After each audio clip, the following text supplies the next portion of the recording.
Many of you that have watched the cow-calf corner for a number of years realize that I have a bit of a bias towards fall calving here in Oklahoma. But I also realize that many operations have to have spring calving in order to fit their overall program.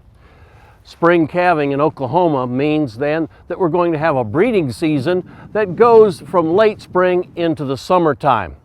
It's not hard to think back to last summer and how very, very hot it got throughout a good deal of last summer. And I think that has shown up in terms of our calving pattern this spring, as well as perhaps in some cases lowered calving percentages due to the heat stress that our cattle experienced during the breeding season last summer.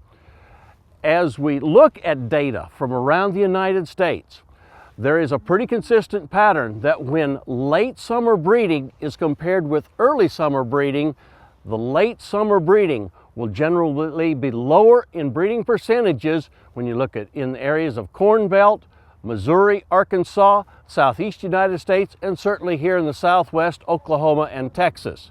As we go into this breeding season, let's see if we can't make sure that we're doing this starting in very late April, perhaps first part of May, continuing for only about 60 days. Pull the bulls out around the first part of July, and we'll have a tighter calving season. We'll have less chance of trying to breed cattle during the intense heat of July in Oklahoma. Certainly August can get very hot as well. So I think if we will shorten that breeding season down to about 60 days, we'll get along a lot better. I hope this gives you a little better idea of what's happened to us in terms of summer breeding seasons the last couple of summers, and perhaps how that's affected our calving distributions and our calving percentages.